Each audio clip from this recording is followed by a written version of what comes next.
We never really wrote in the business plan that we would go international. Our original plan was absolutely a UK business. We didn't anticipate the extent of the demand we'd have from other countries. We didn't get it right at first. In fact, we didn't get it right second. We only probably got it right third time. If you're going to make a brand work in a new market, you can't just sell it to someone who sells it to someone else. You've actually got to build a proper business in that new market. My one piece of advice to anyone who wants to roll out internationally is choose your distributors really well. We've chosen distributors who didn't have a structure in place, but had a lot of passion.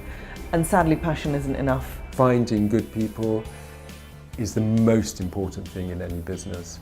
And finding good people at a distance is even harder. The success of our businesses internationally was absolutely dictated by the quality of the team that we had on the ground. So what we found was we would do it if we could find the right people to launch the business. I think the main challenge with the international business is the cost of it and the time involved.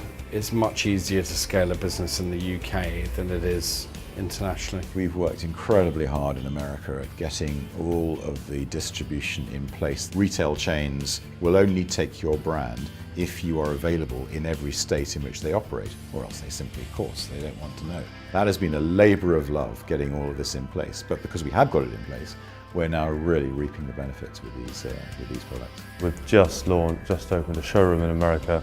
I've just come back from America, and clearly that's a whole different ball game of marketing, outreach. It's very localized, it's enormous. Everyone's fighting for less opportunities within the press. Whatever, it's going to be a big challenge, but hopefully in 5 years' time we'll have laid the groundwork for that. We were very careful about ring fencing what we might lose.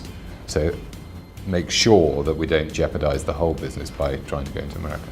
But we also had a direct-to-consumer model, which meant that actually a lot of the problems that British retailers have had in America were to do with physical infrastructure type things. And we could actually bypass a lot of those things. International is a huge opportunity and you can build a really good business. Most of our business now in Innocent is non-UK rather than UK. However, it can be a lot more expensive and time consuming than you think. Even though international is more expensive, I feel that if I can build an international business, at least I've got something a lot more solid. And I know it's going to be expensive and I know it's going to be stressful and everything else, but actually, it's having all your eggs in one basket, which ultimately you know that this is not the right thing.